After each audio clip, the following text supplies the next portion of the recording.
Transporter 3 adalah kelanjutan dari film-film sebelumnya dalam seri Transporter. Film ini dibintangi oleh Jason Statham sebagai karakter utama, Frank Martin, seorang pengemudi terampil yang melakukan berbagai misi pengangkutan barang secara rahasia. Film ini diawali dengan memperlihatkan sebuah kapal kargo besar dengan puluhan kontainer yang sedang berlayar di lautan. Dua petugas yang sedang sembunyi-sembunyi karena mendapatkan informasi ada minuman alkohol di sana, sedang mencari keberadaan minuman itu. Namun ketika sampai di tempat yang dimaksud di kertas itu, mereka malah tidak tahan dengan bau busuk yang bahkan lebih busuk dari kotoran manusia. Ketika mereka membuka salah satu drum besar, cairan tersebut langsung merusak wajah keduanya hingga tewas. Untungnya, kapten mereka langsung menyadari ada yang tidak beres dan langsung menemukan keduanya yang sudah terkapar, tak berdaya dengan wajah keduanya yang hancur. Kapten kapal itu pun memberi perintah kepada anak buahnya untuk membuang kedua orang itu ke laut. Sungguh dua orang yang malang. Di akhir hayatnya mereka malah harus membusuk di laut tanpa mendapat penghormatan terakhir yang layak. Pelajaran untuk kita semua agar tidak begitu saja mempercayai omongan orang. Scene berpindah memperlihatkan seorang pria bernama Malcolm yang sedang diperiksa oleh petugas dan Valentina yang sedang tertidur pulas di kursi penumpang. Malcolm memperlihatkan surat-suratnya kepada petugas, namun petugas menyuruhnya untuk keluar dari mobil dan membawa surat-surat itu agar dapat diperiksa di kantor. Karena perintah itu, Malcolm langsung tancap gas untuk lari dari para petugas yang tentu memancing para petugas lain untuk mengejarnya. Bagaimana tidak, hanya disuruh untuk turun saja dia tidak mau dan malah melarikan diri. Bersamaan dengan hal itu, sang pemeran utama, Frank, sedang bersantai memancing ikan bersama temannya, yaitu Inspektur Tarconi. Inspektur Tarconi yang tadinya mengantuk karena ikan yang tak kunjung muncul, langsung terbangun bersemangat ketika merasakan umpannya dimakan. Di saat dia sibuk dengan ikannya, Malcolm juga sibuk untuk menghindari para petugas yang sedang mengejarnya. Sayang sekali bersamaan dengan ikan yang lepas, Malcolm juga berhasil dikepung oleh para petugas. Keseruan Inspektur Tarconi dan Frank harus usai, karena Tarconi mendapat telepon bahwa ada kekacauan di Marseilles karena ada orang yang mengemudikan mobil Audi dengan kecepatan tinggi. Padahal umpan Frank baru saja dimakan oleh ikan.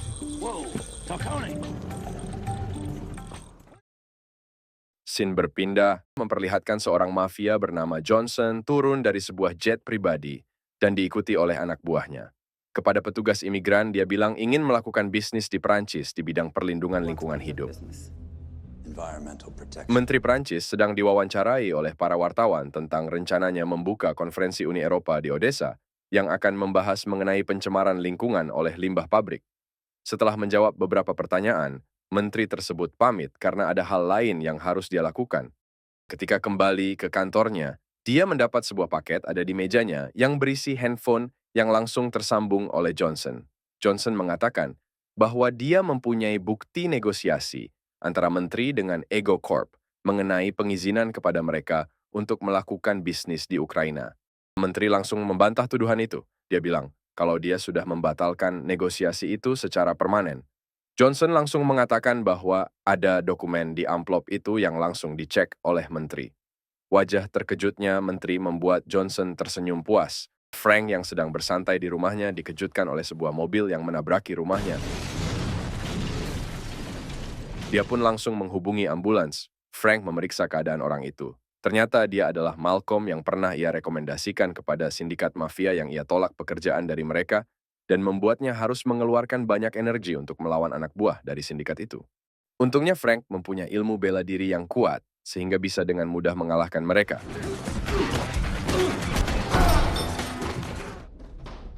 Setelah ambulans datang, Malcolm langsung dibawa naik agar dapat penanganan. Padahal dia sudah berusaha memberitahu Frank bahwa dia tidak bisa jauh dari mobilnya. Namun Frank yang tak mengerti apa maksudnya tetap membawanya menuju ambulans. Dengan maksud Malcolm tadi, karena melihat gelang di tangan Valentina, Frank berusaha mengejar ambulans tersebut. Semuanya terlambat, ambulans tersebut telah meledak yang tentu membakar hangus semua orang di dalamnya. Saat kembali ke mobil, ada seseorang yang memukul kepala Frank hingga ia tak sadarkan diri. Ketika sadar, Frank sudah berada di dalam sebuah ruangan dengan gelang yang sama sudah terpasang di tangannya. Ternyata itu adalah ulah Johnson. Dia sengaja melakukan itu agar Frank bisa bekerja untuknya untuk mengirimkan sebuah paket. Karena terdesak, Frank mengiyakan tawaran tersebut dengan syarat dia bekerja dengan menggunakan mobilnya. Tentu hal itu dengan mudah disetujui Johnson. Frank langsung mulai bekerja, dan dia harus ditemani oleh Valentina. Jika tidak mau, Valentina mati di tangan Johnson. Wait. Johnson memberitahu tentang pentingnya gelang itu. 25 meter dari mobil lampu kuning akan menyala tanda bahwa cairan telah siap. 50 meter dari mobil lampu orange menyala menandakan cairan kedua masuk ruang.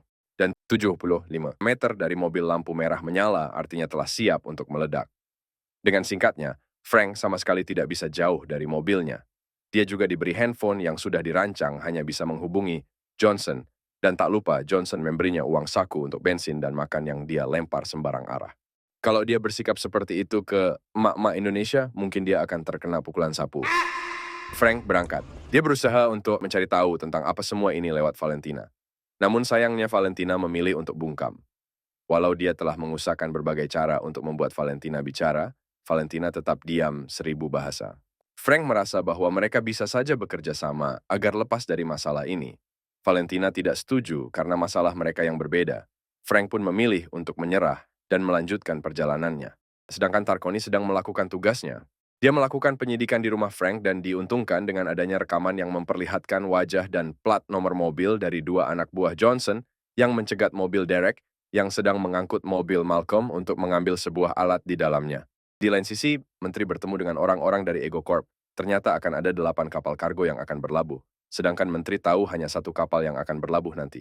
Dia pun bilang dia hanya bisa menandatangani proposal itu besok karena ada urusan lain yang harus dia lakukan. Orang-orang dari Ego Corp meminta bahwa proposal tersebut dilakukan hari ini. Namun Menteri dengan tugas menolak karena ingin membaca proposal tersebut secara keseluruhan sebelum menandatanganinya. Dia bilang kalau akan menemui mereka lagi esok hari di Odessa jam 9 pagi dan lalu Menteri beranjak pergi.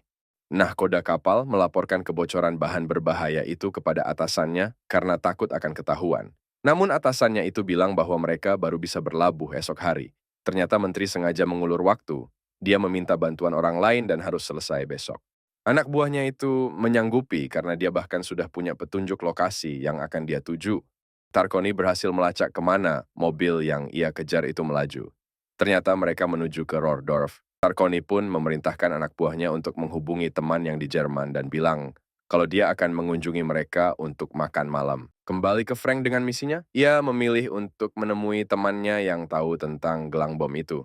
Hal itu memaksanya untuk keluar dari jalur yang diperintahkan Johnson.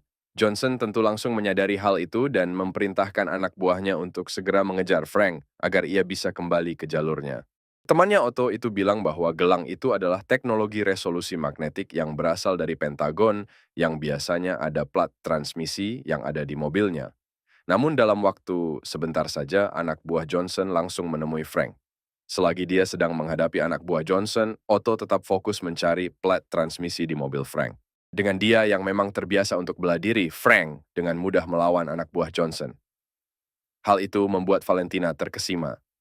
Setelah berhasil mengalahkan mereka, ternyata ada satu algojo yang berbadan besar dan tentu lebih tangguh dibanding yang lainnya. Dia membuat Frank sangat kewalahan. Walau begitu, Frank tetap berhasil melumpuhkannya.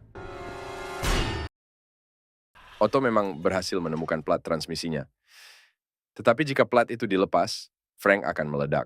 Frank pun memutuskan untuk melanjutkan perjalanan, meninggalkan Otto dengan para anak buah Johnson yang masih tak sadarkan diri. Di tengah perjalanan, Frank mendapat telepon dari Johnson. Setelah mendapatkan lokasi yang harus dituju, Frank langsung melajukan mobilnya ke sana untuk melanjutkan misinya. Sesampainya di tempat yang dimaksud Johnson, Johnson langsung menghubunginya lewat telepon yang berada di luar mobil. Johnson memberitahu Frank kalau dirinya telah dipecat karena dianggap tidak becus menjalankan pekerjaan darinya. Selang beberapa detik, ada seorang pria yang membawa kabur mobilnya. Frank langsung mengejar mobil itu. Ia tahu kalau itu adalah rencana Johnson untuk membunuhnya. Dengan aksi kerennya, Frank berusaha mengejar mobilnya. Dia melompat ke sana kemari agar tetap dekat dengan mobilnya. Melihat adanya sepeda, ia langsung menggunakannya. Valentina yang sadar kalau yang menyetir mobil bukan Frank langsung berusaha menghentikannya. Namun tentu saja semua itu sia-sia. Dengan sekuat tenaga dan hanya bermodalkan sepeda, Frank berusaha melompat ke sana kemari untuk mengejar mobilnya. Dia bagai kecoa terbang yang akan membuat takut siapa saja yang melihatnya. Dan pada akhirnya kecoa terbang itu, maksudnya Frank, berhasil merebut kembali mobilnya. Frank menelpon Tarconi untuk menanyakan apakah dia punya informasi penting. Mereka akhirnya saling bertukar informasi. Frank juga sengaja menelpon Johnson dan merekamnya untuk dikirimkan ke Tarconi agar Tarconi bisa melacaknya. Dengan begitu, Frank melanjutkan perjalanannya. Di perjalanan kali ini, Valentina malah berulah dengan memakan obat yang entah apa efeknya. Dia memang menjadi lebih ceria dibandingkan sebelumnya.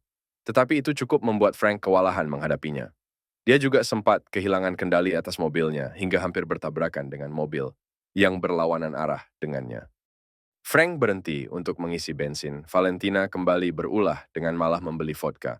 Namun Frank juga tidak bisa menghentikannya dan membiarkannya melakukan apapun yang dia inginkan. Tiba-tiba ada sebuah mobil berhenti. Frank yang waspada langsung memerintahkan Valentina untuk masuk ke mobil. Namun Valentina yang sudah setengah mabuk itu tidak mendengarkannya dan malah melanjutkan berjoget ria seperti biduan. Ketika salah seorang di mobil menyadari adanya Valentina, dia langsung mengejarnya. Frank langsung menyeret Valentina masuk ke mobil tanpa mempedulikannya vodka milik Valentina yang pecah dan tancap gas secepat mungkin. Aksi kejar-kejaran pun tak dapat dihindari. Frank berusaha melajukan mobilnya sambil menahan kesal karena Valentina yang malah asik dugem sendiri. Di scene ini dapat dilihat kehebatan Frank yang lain. Selain jago berkelahi dan mengemudikan sepeda secepat kecoa terbang, Frank juga pandai menyalip mobil seperti tikus-tikus di ibu kota. Di tengah keributan itu, Frank menghubungi Johnson untuk meminta kejelasan apakah mobil yang mengejarnya adalah anak buahnya atau bukan.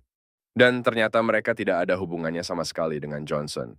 Frank pun memutuskan panggilan dan kembali fokus pada jalanan. Frank dengan mudah meliuk ke sana kemari menghindari mereka yang mulai mengeluarkan senjata mereka. Di tengah ketegangan itu, Valentina malah mengadu kalau dia kelaparan. Frank pun tetap berusaha fokus dan menahan kesabarannya untuk tidak melempar Valentina keluar. Fokus Frank yang bagus membuatnya sadar bahwa di depannya ada jurang curam. Dan hal itu tidak disadari oleh mobil yang mengejarnya sehingga mereka harus terjatuh dan mobil mereka meledak. Valentina yang sadar dengan Frank yang kelelahan berusaha menghiburnya dengan menggodanya. Memang seperti biduan handal beliau ini. Untungnya Frank bukanlah pria murahan yang mudah jatuh ke dalam perangkapnya. Frank keluar dari mobil dan mengecek paketnya. Ternyata itu hanyalah buku telepon. Frank pun menyadari bahwa paket sebenarnya adalah Valentina. Dan Valentina membenarkan hal tersebut yang tentu membuatnya semakin kesal. Namun Valentina santai saja menghadapinya hingga Frank jatuh ke tipu dayanya. Di tengah keasikan Valentina dan Frank yang malah asik bermesraan, Johnson menelpon menteri karena tahu bahwa yang tadi mengejar Frank adalah orang suruhannya. Menteri mengiyakan hal itu karena dia sangat mengkhawatirkan putrinya, Valentina, yang sebenarnya sepertinya menikmati waktunya dengan Frank. Johnson mengancamnya agar tidak melakukan hal itu lagi atau nasib Valentina terancam. Menteri itu yang juga kesal akhirnya mengancam Johnson karena dia juga sudah mengetahui tentang identitasnya. Setelah asik bermesraan, Valentina akhirnya menceritakan kenapa akhirnya dia berakhir menjadi tawanan Johnson. Ternyata ia dijebak ketika sedang asik dugem dan setelah sadar dia sudah berada di mobil Malcolm. Namun karena terdesak, Malcolm sengaja menabraki mobilnya ke rumah Frank agar Frank bisa melanjutkan misinya. Frank menerima telepon dari Johnson tentang koordinat baru. Mereka akan pergi ke Odessa, tempat yang sama dengan keberadaan menteri. Frank pun langsung melajukan mobilnya ke sana. Di sisi lain, Tarconi menemui menteri yang akan melakukan konferensi. Ia mencegatnya dan mengatakan kalau dia punya informasi tentang putrinya. Menteri setuju untuk bekerja sama dengan Tarconi. Sementara itu, Frank diarahkan untuk ke sebuah jembatan yang sudah dikepung oleh Johnson dan anak buahnya. Frank memerintahkan Valentina untuk turun, namun Valentina enggan untuk turun karena mencemaskan Frank. Setelah berjanji bahwa dia akan baik-baik saja, Valentina pun menyerahkan diri. Sedetik setelah Valentina berhasil diamankan, Johnson langsung memerintahkan anak buahnya untuk membunuhnya. Namun tentu tidak semudah itu. Frank memutuskan untuk meloncat ke air dan menghubungi Tarconi. Frank akhirnya berhasil selamat dan langsung bergegas menyelamatkan Valentina. Dengan gigihnya, dia berhasil mendaratkan mobilnya ke kereta yang ditumpangi Johnson dan anak buahnya. Terjadilah adu tembak di mana-mana. Dan dengan mudahnya, Frank menghadapi mereka. Frank bahkan melompat dari gerbong ke gerbong lainnya dengan mobilnya. Dan dengan mudahnya, dia mengalahkan Johnson karena Johnson hanyalah pecundang tanpa anak buahnya. Film pun berakhir dengan bahagia. Frank berhasil menyelamatkan Valentina tepat waktu, yang juga membuatnya menyelamatkan negara dari limbah pabrik milik EgoCorp.